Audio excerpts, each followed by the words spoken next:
Falcons and what they Penix, and they gave $180 million, $100 million guaranteed to Cousins before that.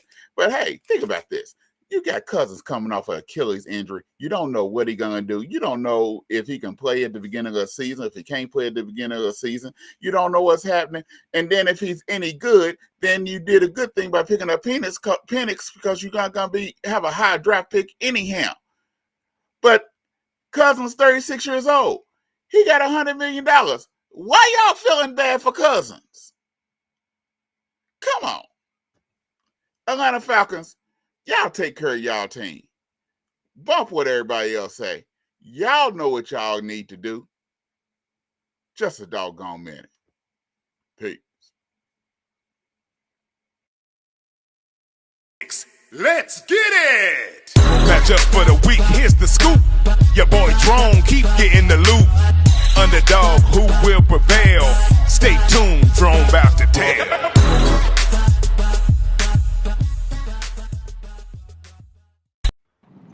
What a do, baby, what a do. Y'all know what time it is. It's time for Drone's Big Dog Picks. I got the fellas in the house. At the top, I got Mr. Marc Howard. What's going on, Marc? Hey, you better be a little clear when you say a bump, because this sure sound like the other word you said that. I'm trying to tell you, I did a double take. I'm like,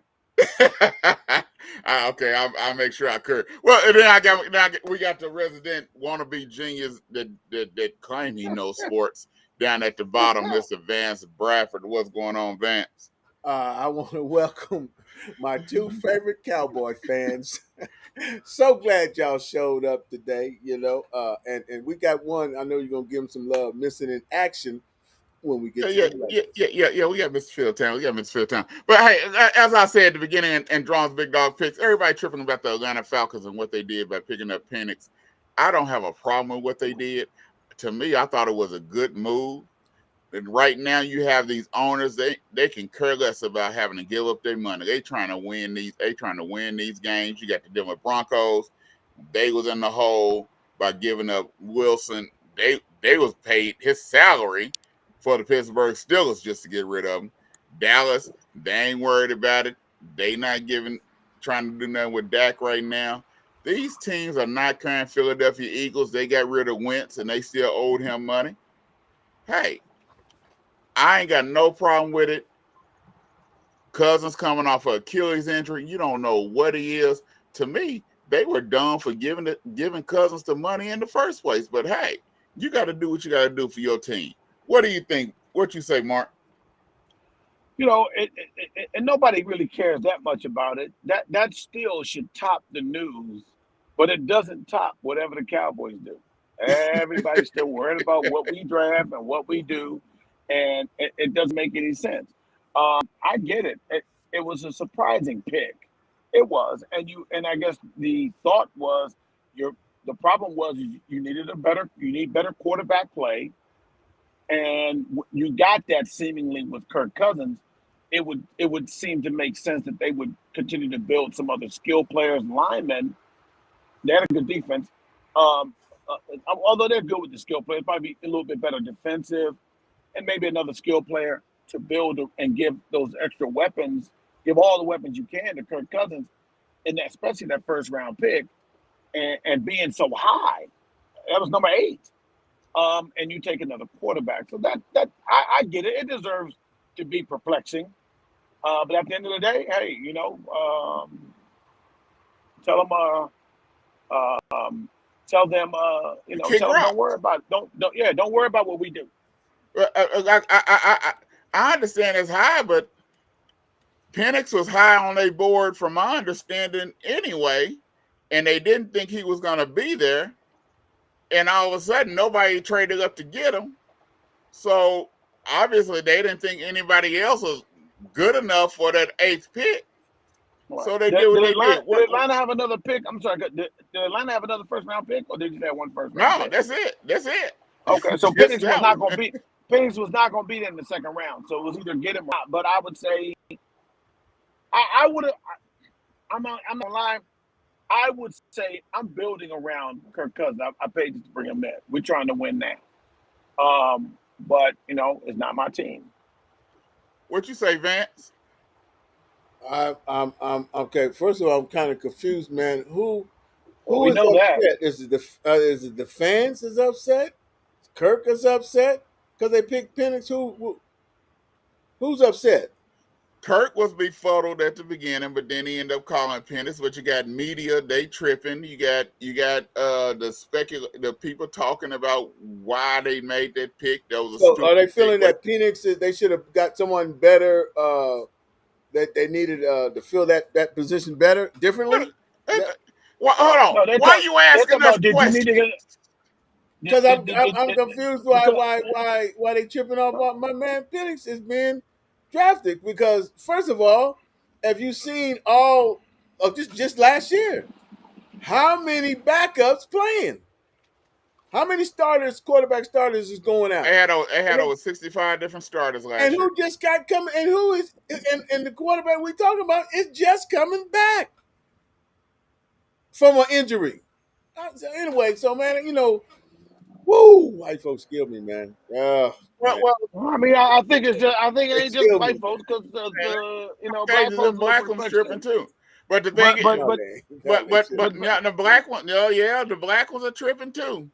But but everybody was tripping about that. but That was but the thing is, what do you do if Cousins can't start at the beginning of the year and Penix come in and they looking good? You can't take them out. If you take them out, now you just really have a quarterback controversy. So Who cares about a quarterback controversy? I don't get that. That's what I don't care. What? Who cares if what's the quarterback the one that got hurt? What are we talking about? Kirk Kirk. it's, Kirk it, Cousins, it's man, your Kirk Kirk turn. Cousins. I don't know. Kirk Yeah, that's what I'm Cousins, saying, man, man. Kirk To me, Cousins. Cousins is yeah. I mean, why is you tripping off this dude, man? I mean, anyway, and he gonna well, probably well, get hit this year, and well, he can't take them licks. He can't take them. Vance, So Vance, unless they Vance. think they're gonna keep him standing upright the whole season. So Hey, Vance, they obviously are tripping off him because they brought him in at a pretty penny. they do that. So They it's play them not. quarterbacks all ridiculous anyway. Hold on. You act They like didn't it's bring. something new. Okay, Go ahead. my Well, bad, my well, bad. well, well, You're right. well, I shouldn't act like the stuff you saying is something new. well. The thing is, Mark, You happy about G? when you really look at the contract, he only getting his guaranteed money is in the first 2 years, so they only looking at him probably for 2 years anyhow, and then he's only making 40 something million. If you even went 3 years out, he's only making about 35 million a year, 33 million for the first 3 years. So he's really not on the high end of getting paid. It's just that when people see that $100 million, they think it's a big thing. He's actually getting paid less than Daniel Jones. To tell the truth. So Right. it's really not a I lot of mean, money. but it is an investment to this quarterback, and there's no doubt about that. And if you put that investment, you brought that investment in for him to be the starter. So he is the starter until otherwise noticed. And the thing is that when you bring in a rookie quarterback, it does create a certain buzz. Now, when you bring in a rookie quarterback in the first round or even second round, you typically see that being done because you're bringing a quarterback in to be the new starter, and whereas if you supposedly brought in your new starter, then you build around that quarterback that you're going to have starting, and then if you do draft a quarterback, you draft one maybe later in the fourth or fifth round, and saying to say, hey, this is a safety net. I mean, Well, still could lose your job. I mean, Jeremiah and I, we could say that you bring in a fourth round quarterback to end up being the starter yeah. for 10 years, so it can happen that way. But That was a different story, a different but way but that but went down. but think about it though. You bringing him in. If he sit for 2 years and learn, you got other play. Patrick Mahomes set for a year. He's on a rookie contract. if he do start after 2 years, you still can sign other players because he's still on that rookie contract. So you can still bring in players that's around him. So the Falcons, they look at it as a win-win. It is. Oh, see, Cousins is good for 2 years. We good. Playing the other side of he it. gonna be Playing sick the for other 2. side of it. Jeremiah. Playing the other side of this. I understand the basic concept of taking a quarterback like that and having him sit for 2 years. But is that what you want playing? Are you playing or drafting for totally the future in that respect? Because a quarterback perspective is a whole different than getting a lineman or a receiver. Or would it make sense to utilize that first pick to build around the quarterback that you shelled out? It may not have been the top. We're not saying he's making Aaron Rodgers type level or Mahomes, but he's being brought in to say, hey, only thing we was missing last year was a good quarterback. But don't you still build around that quarterback that's better than what you had last year? What do you think we're not saying he's Mahomes, but he definitely was better than what their options were. Well, if you feel that you already have the what you needed, you just missing a quarterback. What are you building for? So you also planning for your future. Cousins gonna be here. It tells me we don't plan on Cousins being here no longer than 2 years. That's what it. Even before they picked up Penix, they said that the guaranteed money is basically in the first 2 years. So they wasn't planning on Cousins being here longer than 2 years anyhow. He's going to be 38, 39 years old. So to me, what they did wasn't that big a deal because they wasn't planning on Cousins being here after 2 years anyhow. And Cousins going to, that young boy going to be playing this year.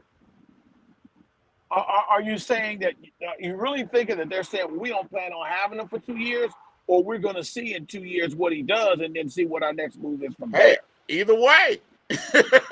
Okay, so now let's go this scenario then. Let's say Cousins really works out.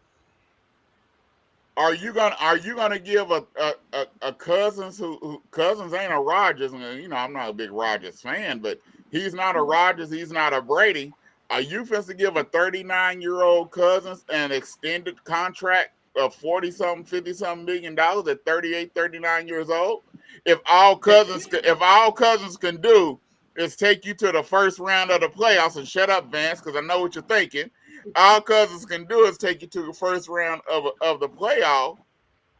What are you gonna cut bait? Because Cousins 38, 39. And Vance, leading into that, Dak is not 38, 39 years old. Dak is just in year 8. And so Peyton Manning didn't go to the Super Bowl till year 8, year 9. So don't go there with thinking he still cannot make it. Peyton Manning, with y'all logic, and I'm not saying I'm a big Dak fan, but still yet, with y'all logic, Peyton Manning would have been traded from the Indianapolis Colts a long time ago with the logic that everybody else using, because Peyton Manning wasn't going nowhere. Peyton Manning wasn't going to no Super Bowl. Wait a minute. Peyton Manning was not a deficient quarterback as Dak. No. Peyton Manning was not going to no Super Bowl. No. I said Peyton could take you to a Super Bowl. Come on, man. And then he did. Let's not listen to that. Let's not. I know. I'm not going over them. I'm not going over them. I love Peyton Manning. Hold on. Let me make sure you understand something. My 2 favorite all-time quarterbacks, I think, are the best 2 quarterbacks to me. I get Tom Brady aside, but I'm not that big of Tom Brady, but I give him respect. My 2 quarterbacks is Dan Marino and Peyton Manning. So make sure you understand that. Not going down that particular road there, because silly face over here is just going to make a whole bunch of noise. It's not going to make any sense. And we're not going to waste time trying to sound logical with him, because you just said the word logic, and that's basically nowhere near. Your host is over there talking. You're right. He brought Peyton into this. So but I was talking logically and comparing. I was comparing something. Don't explain to him, man. He doesn't get it. So what we're saying, back to the Deep subject dive. for real. Back to the subject for real is that you're looking at Kirk Cousins, who really right now, if you say this right now, day out of the point between what's his name? Kirk Cousins and Michael Penix. Right now, today, Kirk Cousins is the better pro quarterback. Yeah, Okay, we know until Mike Penix shows improves, and also regardless of even if Penix is good, he didn't have the experience. All right, it's the same thing, and I dare to use this example going back to him. I'm not going back, but I'm using the same thing when we had Dak and he was coming up, and everybody was saying stay with Dak, stay with Dak. I said no, I want to see Tony Romo come back because of two reasons. One, the offense was built for Tony Romo. Two, he has the experience. A rookie quarterback ain't taking you nowhere. Well, Mark, he's not taking you. Mark, I was saying the same thing. I felt that when Dak came in, with weapons that Tony Romo really didn't have, and I think if you would have gave Tony Romo some of the weapons that Dak had and the opportunity, I thought Tony Romo was better suited to take Dallas where we need to go over Dak. I thought the same thing because he's the veteran. That alone gives him the leg up, being the veteran. So, but okay, let's talk a little bit. Yeah, I know you want to talk Zeke. Yes, we picked up Zeke. I don't have a problem with Dallas picking up Zeke 3 years. I never thought Dallas should have gotten rid of Zeke. I thought we should have kept him because I thought he was good for the locker room. He was a good power back. He had good experience. I think Zeke is going to be good for Dow. I think Zeke is going to be good for little man. I think Zeke is going to be good for this running back locker room. Even on the New England Patriots, Zeke started averaging 76 yards for scrimmage, and that was on the sorry New England Patriots last year. I think Zeke will be good for this locker room. Very good. What you say, Mark? I say the running back of the future is Hunter Lipke. You understand? Hunter Lipke. He's not taking it to the house, but he gonna pound you 3-4 yards. Dare I say it for the team I hate. It's reincarnation of Rigo. It's gonna be John Riggins reincarnated. Jeremiah Watts, close your mouth. Close your mouth, Jeremiah.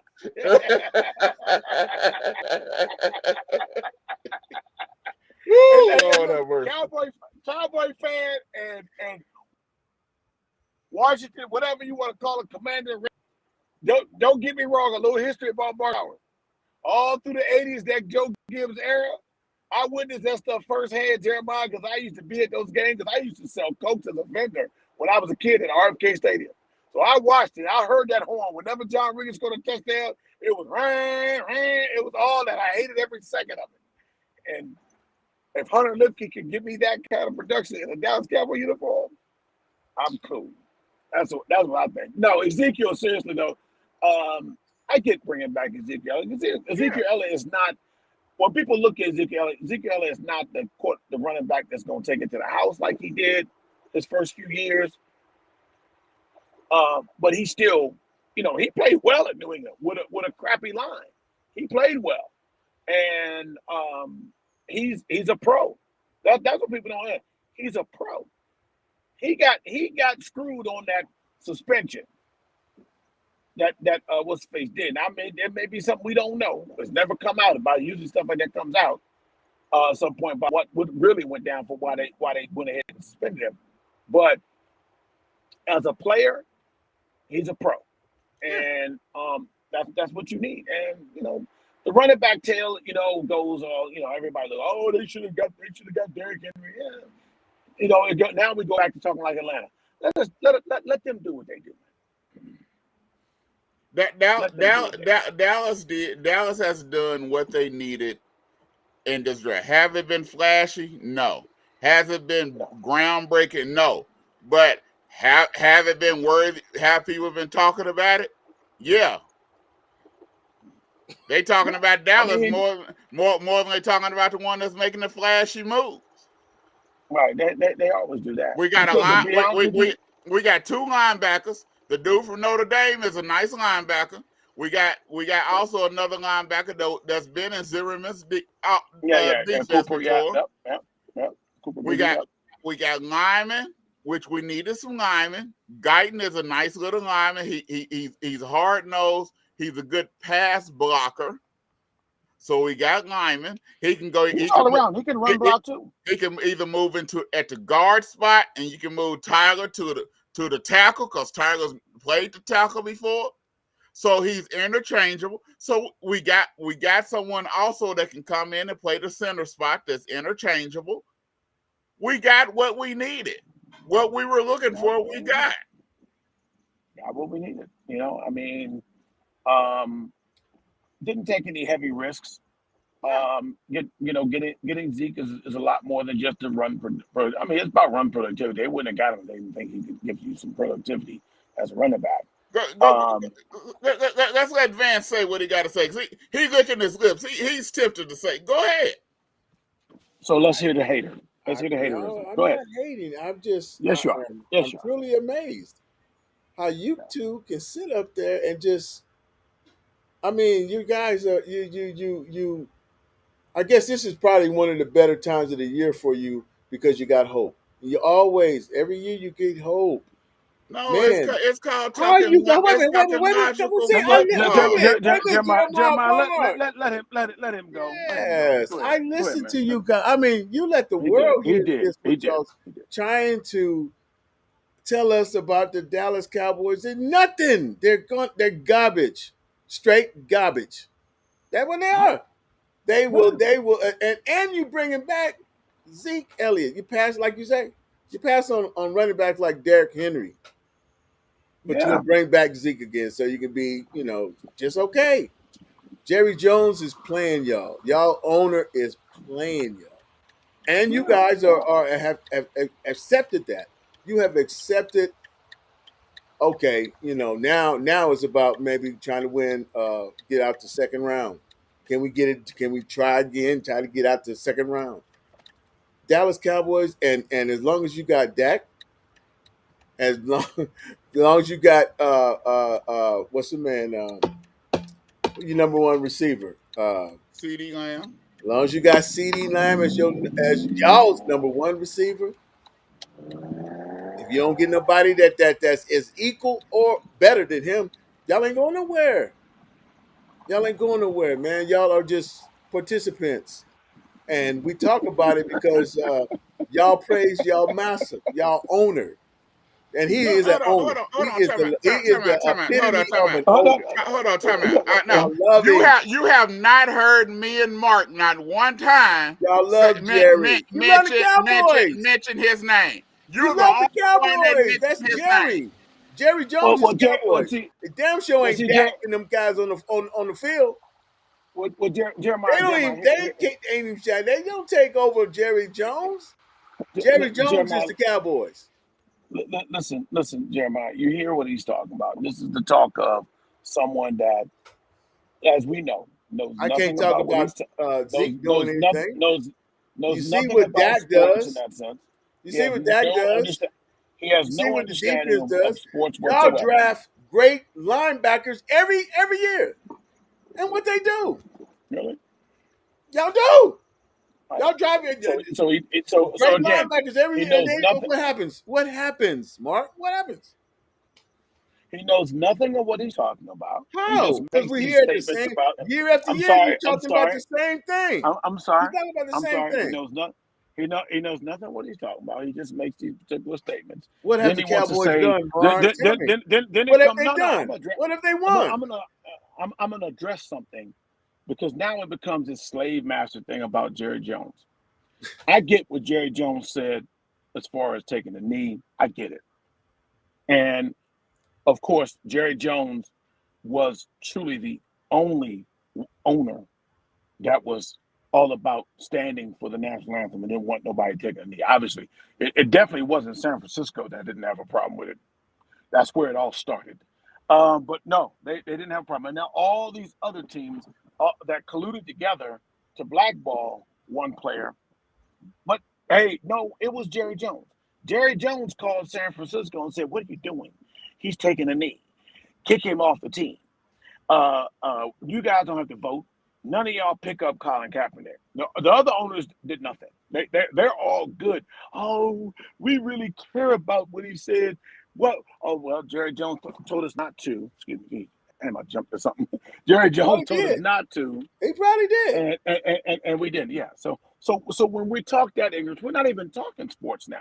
We're just talking silliness, and we're just talking conjecture with no real knowledge of the point of what was asked. Well, I talked football, which is real short. He must. You're not gonna go to Super Bowl with Dak, and then you bring back Zeke Elliott, somebody that's done. He's just gonna. Dallas must Come have on, man. Come on, total Marc. contingency. They Zeke must have Elliott. a total contingency. They must have a total contingency of nothing but sellout Uncle Tom players, because not one black player at all has said anything negatively, even when they left, to say this is the way Jerry Jones treated us. This is the way Jerry Jones had to coach. None of them. He didn't fight for Ezekiel Elliott. He didn't fight for Ezekiel Elliott, who was accused of something that apparently showed to be nothing there, and he still got suspended for. He hasn't done any of those things. He hasn't paid these guys. He done none of that. But now all of a sudden you want to make him to be this big worldwide racist. He's the number one racist on earth. I didn't say that. I didn't go that high. No, I mean, for real. You don't think he is? You put everything. No, he has not proven that. What I do think, I think he's white, and I understand where there's whiteness, and sometimes everything isn't racist. It's racial. I do know that. I'm not naive to that. I'm not here kissing up on that. But none of these things that's going on, you tell me which owner you think ain't racist. I didn't say that way. Well, I never said that. So then don't use that whole we following Massa on this one team when you ain't gonna say it about the other teams and other people who follow other teams. Because you get to talk all that trash. You think you get to talk all that trash because you don't have the cojones to pick your own team. You don't stand up on no team. So don't worry about that. Why would I? When the players now don't even have loyalty to teams, man. There's no loyalty. You know why go through that mental stress? That's what I'm saying. It's only mental stress to certain people. It ain't mental stress to everybody. But the thing is, we're talking straight up football, and we tell you like it is when it comes to Dallas. We tell you like it is when it comes to the Rams. We don't sugarcoat anything when it comes to any team. And we tell it like it is and straight up like it is. So, it is what it is. And we've had a good show today. We didn't get to the wait a minute, we gone already? No, Lakers talk. Oh, it's man. 30 minutes. 30 minutes. We trust me. The NBA playoffs. Hey, we're going down. I gotta go. Cowboys and not the NBA playoffs will be going on next week. We'll talk about it next week. But Lord have mercy. We'll see y'all. We'll see you next week. Y'all have a good show. Thank y'all for tuning in. Peace out.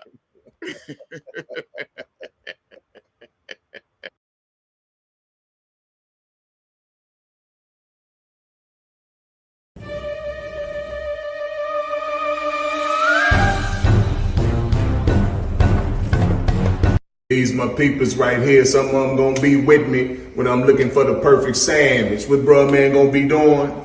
Looking for the perfect sandwich. Looking for the perfect sandwich. Tommy Davidson, Leap the Shooter. We looking for the perfect sandwiches. That would look good. Yo, what's up? This bruh man from the 5th floor. And look at here.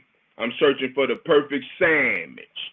So I want y'all to register at www.theafricanamericannetwork.com to join my sandwich community. It's gonna be all that. And look at here. Want y'all to invite me to your city if you think you got the perfect sandwich.